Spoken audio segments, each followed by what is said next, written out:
ABP Ganga, खबर आपकी, जुबान आपकी। प्राइम टाइम में सबसे पहले बात जेपी नड्डा की, जो कि राजधानी लखनऊ पहुंच गए और जेपी नड्डा लखनऊ में कल भी रहेंगे। इस दौरान कई सारी बैठकों में वो शिरकत करेंगे, संगठन के कामकाज की वो समीक्षा करेंगे और कई अहम राजनीतिक फैसले भी ले सकते हैं। जेपी नड्डा का ये दौरा कई मायनों में बहुत खास है और उसकी वजह यह है, उसका कारण यह है कि उनका दौरा जिस वक्त हो रहा है उस वक्त यूपी में सियासी हलचल बहुत तेज है। ऐसे में जेपी नड्डा के दौरे में क्या कुछ खास होगा, क्या कुछ खास निकल कर सामने आएगा, ये सारी बातें हम आपके सामने सिलसिलेवार ढंग से रखने जा रहे हैं ताकि आपको भी समझ आ सके कि कैसे भाजपा 2022 में होने वाले विधानसभा चुनाव के लिए अभी से कमर कस चुकी है और जेपी नड्डा के आने के बाद सियासत के गुणा गणित के कौन से नए फॉर्मूले सामने आ सकते हैं। ऐसा इसलिए है क्योंकि सियासत के रण में यूपी वो सबसे मजबूत किला है जिस पर जीत दर्ज करने का मतलब है कि दिल्ली के किले पर जीत को आसान बना लेना। भाजपा इस बात को अच्छी तरह से समझती है और इसी वजह से सूबे में पंचायत चुनाव की हलचल के बीच भाजपा के राष्ट्रीय अध्यक्ष जेपी नड्डा लखनऊ दौरे पर आ रहे हैं। हालांकि भाजपा नेताओं का कहना है कि इस वक्त जेपी नड्डा का दौरा पूरे देश में चल रहा है और इसी कड़ी में वो लखनऊ भी आए हैं, जहां उनकी कोशिश होगी कि संगठन और सरकार के बीच के समन्वय को मजबूत बनाएं ताकि इसका फायदा पार्टी को हो सके। लेकिन यह भी सच है कि जेपी नड्डा के लखनऊ दौरे से सियासी मायने सिर्फ इतने भर नहीं है, बल्कि कई सारे एजेंडों के साथ जेपी नड्डा लखनऊ पहुंचे। तो उनके दौरे के हर एक कोण को, हर एक पक्ष को हम समझाने की कोशिश करेंगे, जानने की कोशिश करेंगे कि आखिर उनका ये लखनऊ दौरा इतना महत्वपूर्ण क्यों है।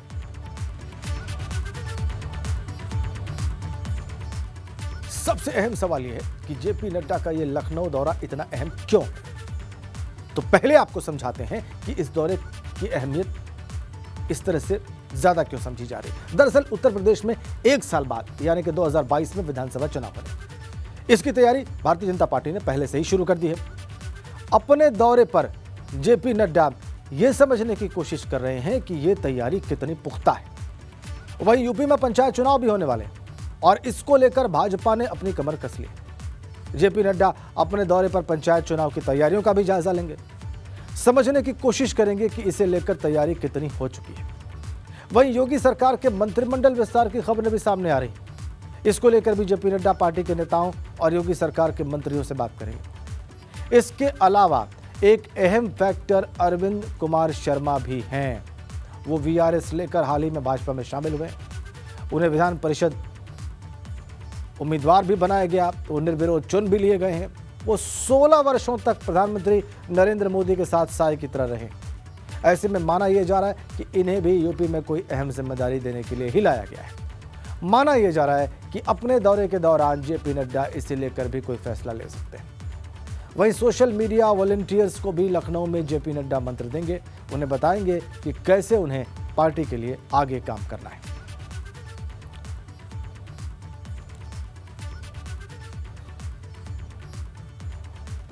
और आइए अब आपको बताते हैं कि जेपी नड्डा लखनऊ में किन कार्यक्रमों में शिरकत करेंगे। आज रात 9 बजे भाजपा कार्यालय में पार्टी कोर कमेटी की बैठक में वो हिस्सा लेंगे। यहां प्रदेश भाजपा के कार्यकर्ताओं और क्षेत्रीय अध्यक्षों से वो मुलाकात भी करेंगे। 22 जनवरी यानी कि शुक्रवार को सुबह 9:45 पर जेपी नड्डा चिन्हट में आयोजित मंडल बैठक में शिरकत करेंगे। 11 बजे महानगर लखनऊ में आयोजित बूथ अध्यक्ष सम्मेलन को वो संबोधित करेंगे। यहां पर वो बूथ अध्यक्षों को जीतने के गुर बताएंगे। दोपहर 12:30 बजे नड्डा भाजपा कार्यालय में लखनऊ, अवध और कानपुर के क्षेत्रीय पदाधिकारियों और जिला अध्यक्षों से मुलाकात करेंगे और फिर दोपहर 3 बजे नड्डा भाजपा सांसदों और विधायकों के साथ बैठक करेंगे।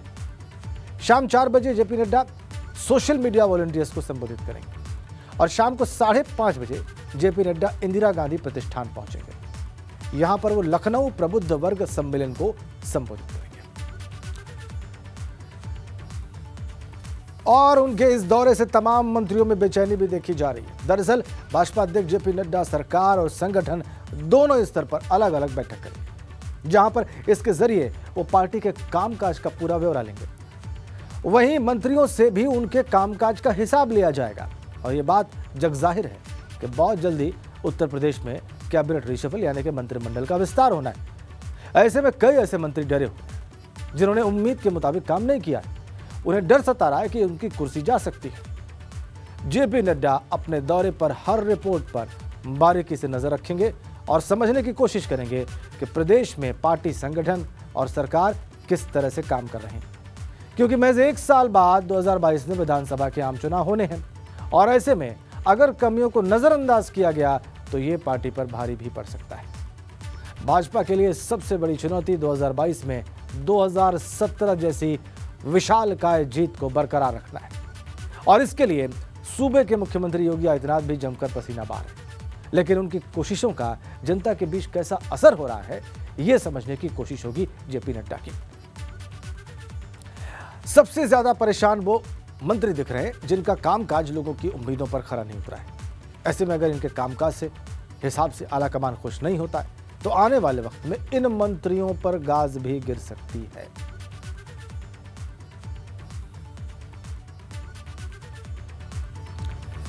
लखनऊ दौरे के दौरान अलग अलग फोरम्स पर काम करने वालों से लेकर तमाम बुद्धिजीवियों के साथ जेपी नड्डा आज और कल करीब दर्जन भर बैठकें करेंगे। इस दौरान वो 2022 में होने वाले विधानसभा चुनाव का खाका भी खींचने की कोशिश करेंगे। लखनऊ में जेपी नड्डा पार्टी के तमाम नेताओं और कार्यकर्ताओं से मुलाकात करेंगे। इस दौरान विधायकों और सांसदों को पॉलिटिक्स ऑफ परफॉर्मेंस का वो मंत्र भी दें। ऐसी कार्य योजना भी बनाई जाएगी जिससे आम लोगों को गुड गवर्नेंस का एहसास हो सके। इन सारी कवायद को बताने के लिए काफी है कि जेपी नड्डा का यह लखनऊ दौरा किसी भी हाल में अप्रत्याशित नहीं है, बल्कि भाजपा की सुनियोजित रणनीति का हिस्सा दिखता है। इसकी अगुवाई पीएम मोदी और अमित शाह कर रहे हैं।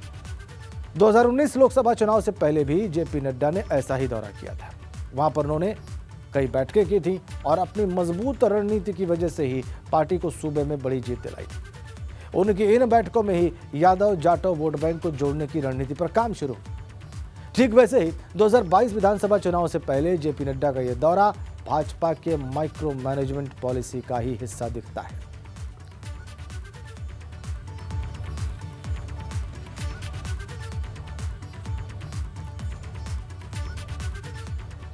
उनके दौरे की स्टाइल अमित शाह से बहुत मेल खाती है।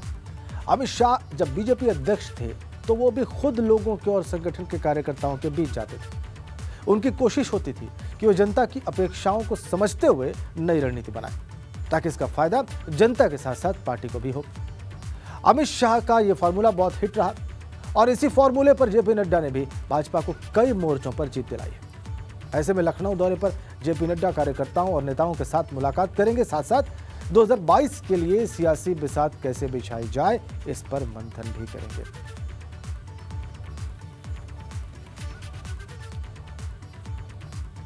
अपने दौरे पर जेपी नड्डा यह भी आंकने की कोशिश करेंगे कि पार्टी को लेकर जमीनी हकीकत दरअसल है क्या। यह बहुत अहम है क्योंकि राज्य और केंद्र दोनों में ही भाजपा है। यहां भाजपा विधायकों की तादाद 310 है, भाजपा सांसदों की तादाद 62 है। यह बहुत बड़ी संख्या है जो बताने के लिए काफी है कि यूपी की जनता ने दिल खोलकर भारतीय जनता पार्टी को अब तक समर्थन दिया। लेकिन अक्सर देखा जाता है कि इसकी वजह से पार्टी के खिलाफ विरोध के सुर भी तेज हो जाते हैं, यानी एंटी इनकम्बेंसी का खतरा बढ़ जाता है। जेपी नड्डा बैठकों में समझने की कोशिश करेंगे कि दरअसल सच क्या है और साथ साथ वो पार्टी के वॉलंटियर्स को आगे और अच्छा काम करने के लिए प्रेरित भी करेंगे।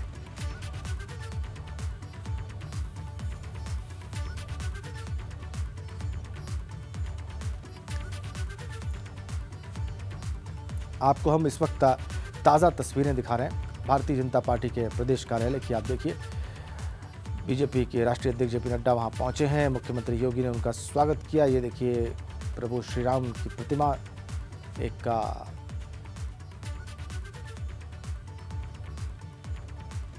और शॉल उन्होंने उड़ाकर स्वागत किया उनका।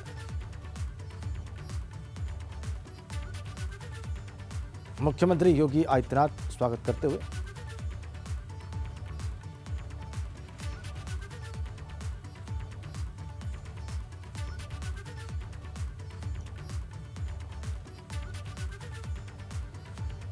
चलिए अब आपको सीधा लखनऊ लिए चलते हैं और ज्यादा जानते हैं। और आप सीधी तस्वीरें देखिए, आपकी स्क्रीन पर मौजूद हैं। आपको इसी संबंध में जानकारियां और देने के लिए और एनरिच करने के लिए हमारे सहयोगी अनुभव शुक्ला भी वहाँ से सीधा कनेक्ट है, वो भी आपकी स्क्रीन पर देख सकते हैं आप उनको। अनुभव, आप भी स्क्रीन पर हैं और जो इस वक्त भाजपा कार्यालय में चल रहा है कार्यक्रम वो भी हमारे दर्शक देख रहे हैं, दोनों ही तस्वीरें हैं इस वक्त लाइव। अनुभव, आप हमारे दर्शकों को बताइए कि ये दौरा, मैंने बताया अभी कि क्यों अहम है, इसमें सबसे महत्वपूर्ण पहलू क्या है और मंत्रिमंडल विस्तार को लेकर जो चर्चा है वो क्या है, किन मंत्रियों की सांस अटकी हुई है, किन मंत्रियों को सबसे ज्यादा डर है, वो कौन से नाम? देखिए बिल्कुल राजन, आपने जो बात कही कि कई मंत्रियों की सांसें अटकी हुई हैं, यही बात हमने कुछ समय पहले जब उत्तर प्रदेश के उप मुख्यमंत्री केशव प्रसाद मौर्य से पूछा था तो उन्होंने यही कहा था कि बार बार आप ये सवाल कर रहे हैं, इससे कई मंत्रियों की दिल की धड़कनें बढ़ गई हैं।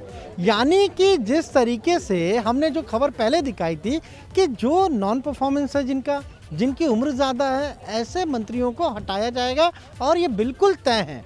और 28 जनवरी के बाद कभी भी उत्तर प्रदेश में मंत्रिमंडल विस्तार हो सकता है। हालांकि अब एक नई तारीख आई है कि 1 फरवरी कहा जा रहा है कि 1 फरवरी को मंत्रिमंडल विस्तार हो सकता है। और इसी लिहाज से हम बार बार कह रहे हैं, अपने दर्शकों को बता रहे हैं कि राष्ट्रीय अध्यक्ष जेपी नड्डा का ये दौरा इसीलिए बेहद महत्वपूर्ण हो जाता है। आप ये देखिए, राष्ट्रीय अध्यक्ष आते रहे हैं लेकिन इस तरीके से मंत्रिमंडल के जितने भी मंत्री हैं सबके साथ मंथन करें, बातचीत करें। पार्टी के प्रदेश पदाधिकारियों के साथ तो बैठक करते हैं पर मुख्यमंत्री के साथ बैठक कर लेते हैं, तमाम सारे जो मंत्री हैं उनके साथ वो बैठक कर रहे हैं। और 2019 के जब लोकसभा चुनाव हुए थे तब जेपी नड्डा उत्तर प्रदेश के प्रभारी थे और उस समय सरकार तो बनी हुई थी, 2 साल की सरकार हो चुकी थी, तमाम सारे मंत्रियों को वो जानते हैं, सबके साथ मिलकर उन्होंने काम किया है। इसीलिए बार बार ये कहा जा रहा है कि ये दौरा सबसे महत्वपूर्ण है। और आज ही आप देखिए 21 तारीख है, बीजेपी के एमएलसी पद के जो 10 उम्मीदवार थे वो भी निर्विरोध चुन लिए गए, सबको जीत का सर्टिफिकेट भी मिल गया।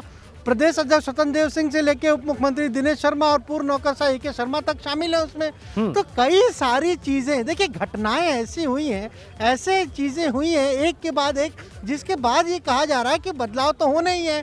और अब सरकार 2022 में जब चुनाव होंगे तो सरकार का 1 साल का ही लगभग कार्यकाल बचा है। अभी तक योगी मंत्रिमंडल का केवल 1 बार विस्तार हुआ है और ये कहा जा रहा है कि ये जो दूसरा विस्तार होगा ये आखिरी विस्तार होगा। इसमें अभी जो मंत्रिमंडल का हम कहें आकार है उसमें कुल 54 मंत्री हैं, 23 कैबिनेट मंत्री हैं, 9 राज्य मंत्री स्वतंत्र प्रभार है और 22 राज्य मंत्री हैं, जबकि 60 मंत्री कैबिनेट में हो सकते हैं। यानी 6 तो वो बचे हुए हैं, 6 मंत्री तो कभी भी कैबिनेट में लाए जा सकते हैं। इसके अलावा 5 या 6 मंत्री ऐसे हैं जिनको मंत्रिमंडल से हटाया जाना तय माना जा रहा है। और अगर उसको हम जोड़ लें तो कुल 12 कैबिनेट में मंत्री आएंगे। 3 से 4 जो युवा विधायक हैं या हम क्या एमएलसी चुने गए हैं उनको भी मंत्रिमंडल में शामिल किया जाएगा। तो इन सारी चीजों को देखते हुए ये दौरा बेहद अहम है। ठीक है, पंचायत के चुनाव उत्तर प्रदेश में शुरू हो जाएंगे मार्च में और उसको लेकर लगातार बैठकें। पूरा बीजेपी ने तो जिला संपर्क अभियान चलाया, 7 जनवरी से लेकर 19 जनवरी तक सबकी ड्यूटी लगाई, यूपी प्रभारी से लेके। बिल्कुल आप ठीक कह रहे हो, आपने बहुत विस्तार में बता दिया कि ये दौरा क्यों महत्वपूर्ण है, उसके पहले हमने ब्रीफ भी किया। अब हमारे साथ राजनीतिक विश्लेषक विजय उपाध्याय जी भी जुड़े हुए हैं लखनऊ से। उपाध्याय जी, बहुत स्वागत है आपका एबीपी गंगा पर। आशा है आप कुशल से होंगे, स्वस्थ होंगे। विजय जी, हमारे दर्शकों को बताइए कि वो कौन से राजनीतिक पहलू हैं जिस पर क्रिटिकल एग्जामिनेशन कर सकते हैं सरकार के परफॉर्मेंस का बीजेपी के राष्ट्रीय अध्यक्ष।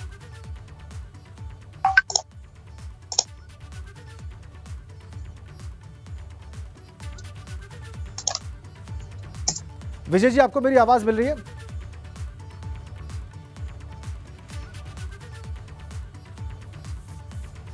चलिए हम विजय से एक बार फिर से बात करने की कोशिश करेंगे। ये तस्वीरें आप देखिए, ऐसे स्वागत किया गया। हम अनुभव के पास एक बार फिर से चलते हैं। अनुभव लगातार हमें अपडेट दे रहे हैं। अनुभव, चूंकि आप लगातार निगाह रखे हुए हैं लखनऊ की राजनीति पर, भाजपा की राजनीति पर, अभी सवाल जो मैंने विजय जी से पूछा वो सवाल बहुत सारे दर्शकों के हमारे दिमाग में है।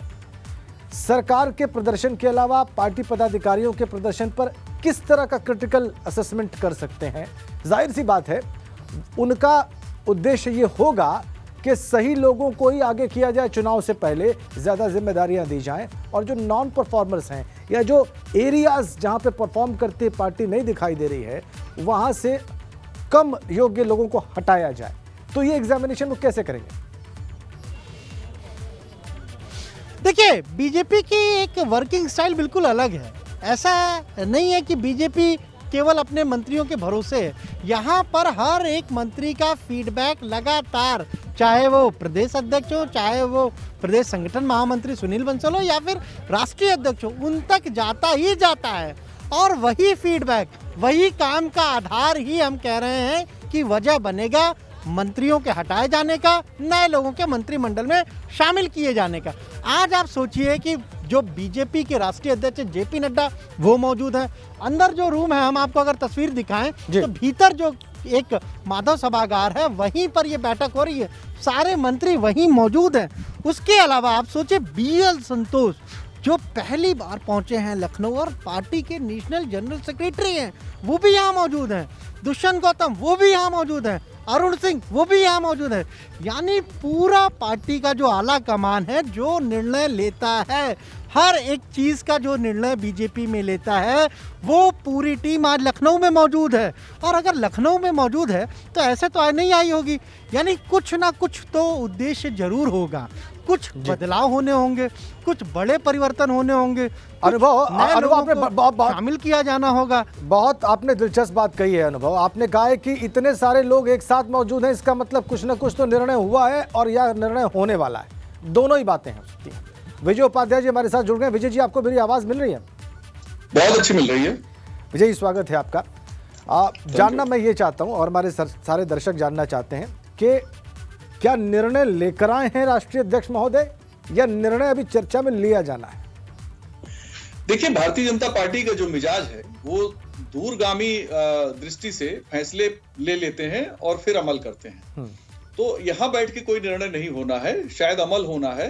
यहाँ पर वो निर्णय लेके आए हैं और निर्णय जो हुआ है, मुझे लगता है उसमें प्रधानमंत्री भी शामिल हैं और उत्तर प्रदेश के लिए बहुत महत्वपूर्ण निर्णय हो सकता है। हालांकि अभी अटकलें हैं, कोई पक्की जानकारी नहीं है, लेकिन जो जानकारियां अटकलों में चलती हैं, चर्चाओं में चलती हैं, कई बार सच होती हैं और कई बार आधी सच होती हैं। तो ये अभी पक्के तौर पे तभी कहा जा सकता है जब अमल उसमें शुरू हो जाए, मंत्रिमंडल को लेकर खास तौर पर। लेकिन जगह खाली है मंत्रिमंडल में। कोरोना में 2 मंत्रियों की दुखद मृत्यु हुई है, तो उनके पद भी खाली हैं। तो इसलिए मंत्रिमंडल का विस्तार तो होना है, क्योंकि अब ये जो विस्तार है ये फाइनल टीम होगी भारतीय जनता पार्टी सरकार की, जो 2022 के विधानसभा आम चुनाव में विपक्ष से मुकाबला करेगी। जी, पार्टी के भीतर की जो राजनीति होती है उपाध्याय जी, हम सब जानते हैं, हर दल में होता है वो, उस पर क्या मंथन होना है या उस पर मंथन होकर आया है दिल्ली से? इस बारे में क्या टिप्पणी करेंगे आप? मैं वही कह रहा हूं, मैं होकर आया है वो मंथन होना नहीं है। मंथन अगर होना भी है किसी बात को, तो उसमें अमल को लेके कहीं कोई अगर दिक्कत आएगी तो उसमें मंथन होना है। लेकिन वो मंथन नहीं है, वो अमल है। और अमल में जो व्यवहारिक दिक्कतें आती हैं, शायद उसमें कोई समाधान का रास्ता तलाशने की जरूरत पड़े, लेकिन वो निर्णय हो चुका है, जो कुछ भी निर्णय है। क्योंकि जिस समय कम से कम एक उदाहरण को देखा जा सकता है कि जो पीएमओ में एडिशनल सेक्रेटरी हो, वो अचानक नौकरी छोड़ के और राजनीति में आए, तो महत्वपूर्ण बात है। बहुत अहम बात आपने कही। बहुत बहुत धन्यवाद आप दोनों का, अनुभव और विजय उपाध्याय जी, आप दोनों का बहुत बहुत धन्यवाद। तो विश्लेषण आपने देखा, बहुत संभव है कि निर्णय लेकर लखनऊ पहुंचे हों जेपी नड्डा, BL संतोष, और वो निर्णय अब अमल में लाया जाना। इसलिए इस खबर पर एबीपी गंगा लगातार बहुत पैनी निगाह रखे हुए।